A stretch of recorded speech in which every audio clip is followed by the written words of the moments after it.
샤오미의 추격이 이제 예사롭지 않습니다. 벌써 애플을 꺾고 이제 2위까지 올라왔는데요. 2021년 2분기 전 세계 스마트폰 출하량 점유율을 봤더니 삼성이 19%, 샤오미가 17%, 그리고 애플이 14%가 됐어요. 샤오미가 애플을 꺾고 전 세계 2위까지 올라왔습니다. 이제 삼성전자랑 격차가 굉장히 좁혀졌죠. 전년 대비 성장률을 보면은 이제 샤오미가 세계 1위를 할지도 모른다라는 두려움이 있는데, 삼성은 성장률이 15%였고요. 애플은 1%, 그리고 샤오미가 83%가 됐죠. 오포라든가 비보도 28%, 27% 엄청난 성장률을 보여주고 있습니다. 아무래도 화웨이의 빈자리를 샤오미나 오포나 비보 같이 중국 업체들이 차지했다라고 볼 수 있겠지만, 그 중에서도 샤오미의 독식이 심상치 않다, 이렇게 볼 수 있을 것 같아요. 그런데 또 샤오미가 했던 말들을 잘 보면은 이제 샤오미가 옛날처럼 저렴하게 스마트폰을 팔아서 점유율을 차지하는 게 아니라 이제는 제값을 받겠다라는 전략을 쓴다라는 것을 알 수 있습니다. 카날리스는 어떤 말을 했냐면요, 샤오미가 점유율 2위가 됐지만 그래도 아직 우리가 만족하지 못한다. 평균 판매 가격이 삼성보다 40% 저렴하고 애플보다 75%가량 낮다. 한마디로 마진이 적다. 그래서 이제 마진을 늘려야 된다. 다음 목표는 뭐냐면 미 11 울트라와 같은 하이엔드 기기 판매 확대를 하도록 하겠다라고 말을 합니다. 실제로 갤럭시 21 울트라 같은 경우는 145만 원인데 샤오미 미 11 울트라 같은 경우는 112만 원이에요. 가격 차가 이제 거의 안 납니다. 성능도 거의 비슷해요. 뭐 카메라 성능이 약간은 차이 있지만 거의 비슷하다라고 볼 수 있을 것 같아요. 그러면 샤오미도 이제 가격을 비싸게 올리겠다. 그러니까 100만 원 이상 받겠다. 우리도 그렇게 되는 겁니다. 그러면 그동안은 점유율 장악에 신경을 썼다가 이제는 수익성 강화에 신경을 쓰겠다라는 거죠. 일반적으로 기업이 성장할 때의 단계 모습을 보여주고 있는데, 그래서 샤오미 주가도 잘 봐야 될 거고, 반대로 삼성전자 추격당하고 있는데 어떻게 전략을 펼칠지도 잘 봐야 될 겁니다. 그러면 그 아래 단계로 내려가면은 지금 샤오미가 왜 잘 팔리는지도 알 수가 있는데요. 갤럭시 S21 같은 경우는 99만 9천 원이에요. 그냥 딱 100만 원이라 보면 되고, 미 11 같은 경우는 67만 원입니다. 그러니까 삼성전자의 갤럭시와 아주 흡사하게 만드는 전략을 쓰고 있으면서 가격은 30만 원 정도 싸게 파는 전략을 쓰고 있습니다. 당연히 마진이 떨어지겠죠. 하지만 언젠가는 그것을 극복해낼 것이고 마진을 늘려나가겠다 라고 보면 돼요. 그래서 미 11 같은 경우를 보면은 이 스펙 사항을 보실 때 이거 이제 갤럭시랑 별 차이가 없어졌는데? 그냥 갤럭시랑 거의 똑같아졌는데? 라고 느낄 거예요. 디자인이라던가 부품들이랑 이거 너무 똑같다 보니까 갤럭시 입장에서는 굉장히 짜증나지 않을까, 이런 생각이 듭니다. 최근에 나온 폴드 디자인들도 보면은 이제 갤럭시를 너무 많이 따라 하는데? 라는 수준까지 이제 올라온 것 같아요. 샤오미 회장이 했던 말이 어떤 게 있었냐면 이런 말을 합니다. 바람구멍 앞에 서면은 돼지도 날 수 있다. 이게 뭐냐면 2010년에 스마트폰 열풍이 시작됐었어요. 그때 바로 뛰어듭니다. 2011년에 빠르게 뛰어들어가지고 지금 세계 2위까지 따라왔어요. 후발주자가 어떻게 해야 성공하는지를 알려주는 게 샤오미의 어떤 경영 방식이었었는데, 갤럭시를 굉장히 따라했죠. 갤럭시는 1위에 있지만 항상 힘들어요. 수많은 시도와 실패를 하면서 연구 개발비를 태워가면서 발전을 하고 있는데, 샤오미는 야, 갤럭시가 그거 냈어? 똑같이 따라해. 빨리 따라해 해가지고 빨리 만들어버려요. 그리고 더 싸게 팔아버려 하니까 갤럭시 입장에서는 되게 열받죠. 투자는 내가 다 하고 수익은 샤오미랑 나눠 갖고, 저라도 좀 그럴 것 같긴 해요. 그런데 이 샤오미가 지금 무슨 말을 했냐면은 2020년에 전기차 열풍이 시작되니까 전기차 따라잡겠다라고 지금 발표를 합니다. 내 마지막 로망이다, 중대 창업이다 라고 하면서 내가 평생 살아왔던 모든 전공, 명예 다 걸고 전기차에 올인하겠다라고 말을 했습니다. 그리고 우리 회사 현금이 18조가 넘는데 이거 다 투자할 거야 라고 하면서 이제 조금 중대 선언을 했다 라고 보시면 될 것 같아요. 그만큼 전기차는 이제 앞으로 굉장히 클 시장인 거고, 샤오미가 전기차까지 장악하게 되면은 이제는 걷잡을 수 없는 전자제품 기업이 될 겁니다. 실제로 샤오미는 지금부터 투자한 게 아니라 5년 전인 2015년부터 자동차 특허 출원에 열을 올렸었어요. 매년 100건 이상의 특허를 계속 출원했었습니다. 그리고 첨단 운전자 보조 시스템 소프트웨어 기업인 종무테크에 투자를 했어요. 이 기업이 L4급 자율주행 시스템을 양산하는데요. L4는 뭐냐면은 바로 이제 완전 자율주행 L5 직전인데, 정해진 구역 내에서는 운전자 없이 운전 수행이 가능한 단계라고 보시면 돼요. 기술을 돈 주고 사들이고 있다는 거예요. 여기에 자율주행 스타트업인 딥모션까지 인수를 합니다. 이게 이제 첨단 운전자 보조 시스템 기기를 개발하는 회사고 특허를 보유하고 있어요. 그러니까 한마디로 소프트웨어랑 하드웨어를 다 가져가고 있는 전략을 쓰는 거죠. 빠르게 기술을 따라잡으려면 인수가 제격이다라고 선택을 한 것 같습니다. 근데 샤오미만 전기차에 뛰어드는 게 아니에요. 지금 뭐 화웨이도 창안 자동차랑 CATL이랑 프리미엄 스마트카 합작을 하기로 했었고, 바이두도 지리 자동차와 함께 지두 자동차라는 걸 JV로 설립을 했고요. 텐센트 같은 경우도 신생 전기차 업체의 웨이라이의 2대 주주, 우리말로 하면 니오의 2대 주주입니다. 알리바바 같은 경우도 샤오펑의 2대 주주입니다. 이렇게 봤을 때 샤오미도 당연히 뛰어드는 게 결국은 수순이었겠구나 라고 생각이 되죠. 그러면 이런 고민이 드는 거죠. 왜 삼성은 안 뛰어들까? 지금 뛰어들어야 되는데. 샤오미가 뛰어드는 이유를 보시면은 삼성이 안 뛰어들 수가 없는 상황이에요. 왜 그러냐? 샤오미는 전기차를 뭐로 보냐면 플랫폼으로 봐요. 전자제품과 모든 걸 연동시킬 수 있는, 스마트폰과 전기차와 샤오미의 전자제품이 다 구동될 수 있는 사물 인터넷, 전기차를 연결하는 샤오미 생태계를 만들려고 합니다. 이 생태계 여기서 들어본 적 있었는데? 예, 들어본 적 있을 거예요. 애플 생태계, 구글 생태계, 테슬라 생태계, 삼성 생태계라는 것들 들어봤을 겁니다. 그러니까 샤오미는 지금 여기에 뛰어들 수밖에 없었다. 그러면 삼성은 대체 왜 안 뛰어드는 것인가? 점점 더 궁금해지는 거죠. 전기차, 여기보다 한 단계 업그레이드 하자면은 자율주행차를 만들려면은 세 가지가 필요한데요. 먼저 사물 인터넷 기술이 있어야 돼요. 그리고 빅데이터가 있어야 되고요. 제품 생산 능력이 있어야 됩니다. 그러면 샤오미 같은 경우는 사물 인터넷 능력 갖추고 있죠. 제품 생산 능력 갖추고 있죠. 빅데이터 아직 안 갖추고 있는데 몰라요. 갖추고 있을 수도 있고 아니면은 그냥 빅데이터 가진 회사를 인수할 수도 있을 겁니다. 그러면 이 세 가지를 다 가졌기 때문에 전기차, 자율주행차에 안 뛰어들 수가 없다는 점. 기존의 뭐 현대, 도요타, 폭스바겐 같은 경우도 전기차 시장으로 들어가고 있는 상태고, 빅데이터 회사인 구글이랑 애플도 전기차 시장으로 진출할 거라고 보고 있죠. 그럼 전자회사인 LG는 전기차 시장에 직접 진출하기보다는 전장 사업으로 진출을 했어요. 어떻게 보면은 LG는 너희들끼리 전기차 시장, 자율주행차 시장 신나게 박터지게 싸워라. 나는 부품 팔아서 돈 벌란다. 어떻게 보면 굉장히 영리한 선택을 한 것 같아요.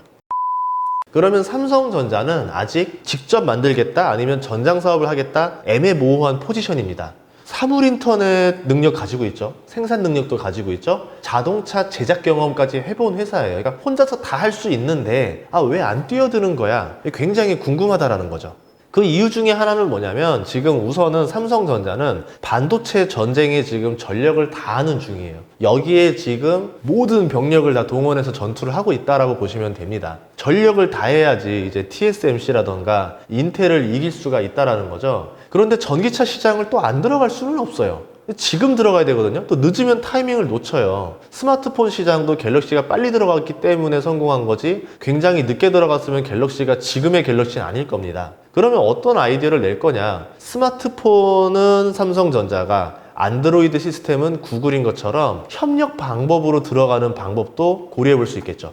그러면 삼성전자 같은 경우는 전력 투구를 하지 않아도 굉장히 승산 가능한 게임을 할 수 있다는 겁니다. 예를 들어서 삼성전자가 전기차의 어떤 하드웨어를 만들어내고 소프트웨어라든가 빅데이터 같은 경우는 구글이 담당을 해서 서로 협력해서 나가는 시나리오도 존재한다는 거죠.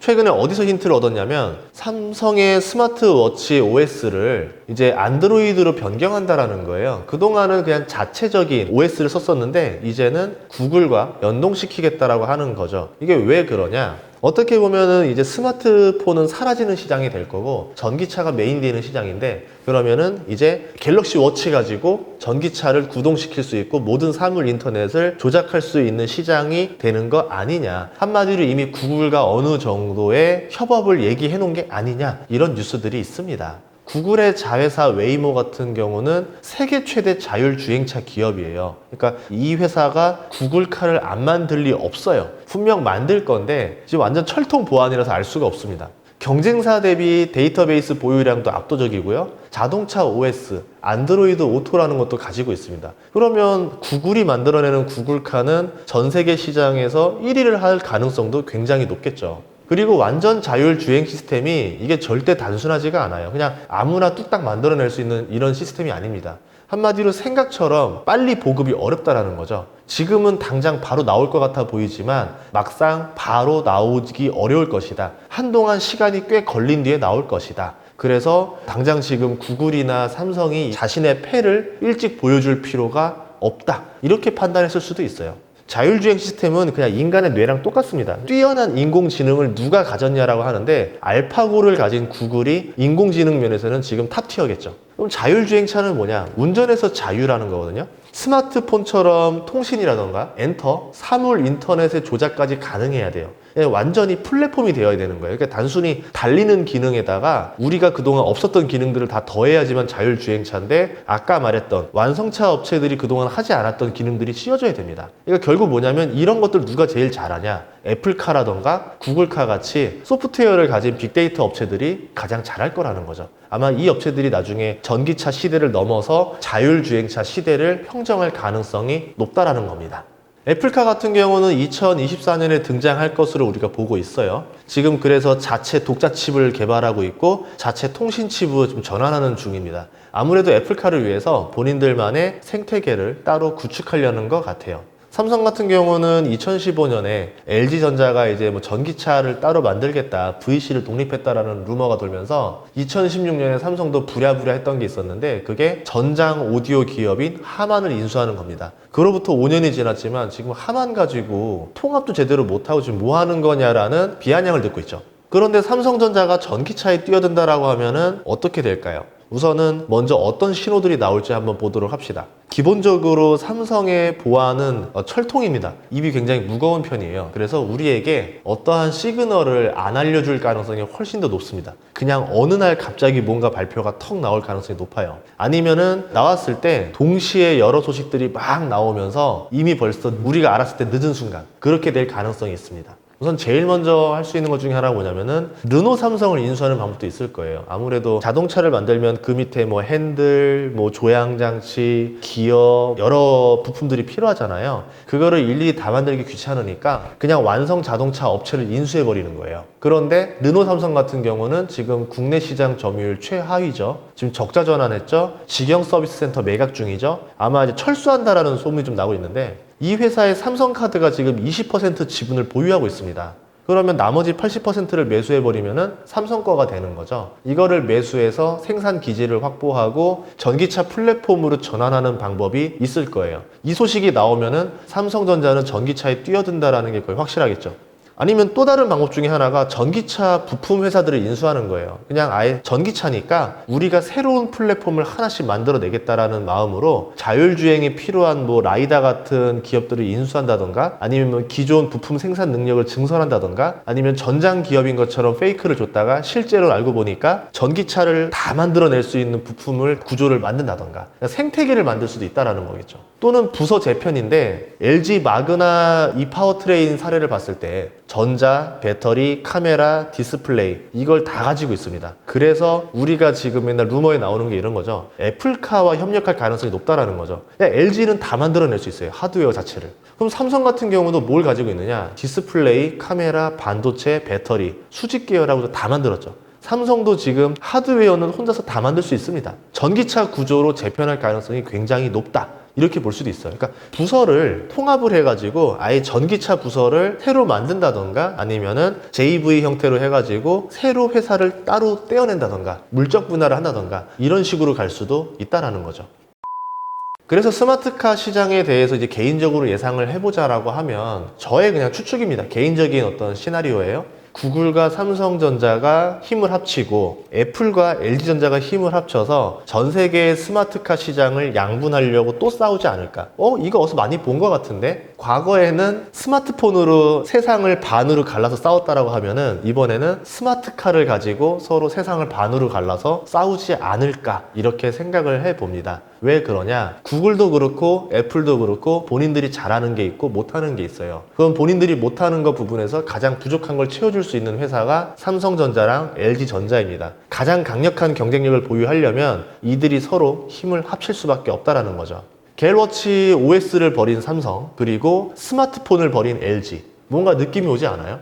LG전자가 스마트폰을 버렸기 때문에 애플한테 이렇게 말하는 거죠. 나는 너의 적이 아니다. 너와 사업이 겹치는 것이 없다. 그러니까 우리 둘이 합쳤을 때 시너지를 낼 수 있다라고 말을 하는 거고, 삼성전자 입장에서도 이런 거죠. 나도 OS를 버렸어. 이제 삼성전자와 구글은 완벽히 합칠 수 있는 거 아니냐, 이렇게 말할 수도 있을 거고요. 삼성전자 같은 경우는 배터리, 반도체, 디스플레이, 카메라를 가지고 있고요. 거기에 이제 나중에 조립 공장으로 르노, 삼성까지 인수하면은 완벽한 하드웨어 플랫폼이 됩니다. LG전자 같은 경우도 배터리 만들 수 있죠. 디스플레이, 카메라 할 수 있죠. 반도체 같은 경우는 애플이 지금 외주를 주고 있는 대만 업체들을 쓰면 되는 거고, 조립 공장 같은 경우는 마그나가 또 있습니다. 이렇게 봤을 때 구글과 애플, 삼성전자와 LG전자가 시장을 양분해내지 않을까, 이렇게 상상을 합니다. 그러면 이 네 가지 기업은 앞으로 좀 먼 미래를 바라보고 긍정적으로 투자에 임하는 것도 나쁘지 않다, 이렇게 생각을 해요. 물론 지금 사라는 얘기는 아닙니다. 투자는 결국 본인이 책임을 져야 되는 거니까요. 다음 시간에도 좋은 정보로 찾아뵙도록 하겠습니다. 감사합니다.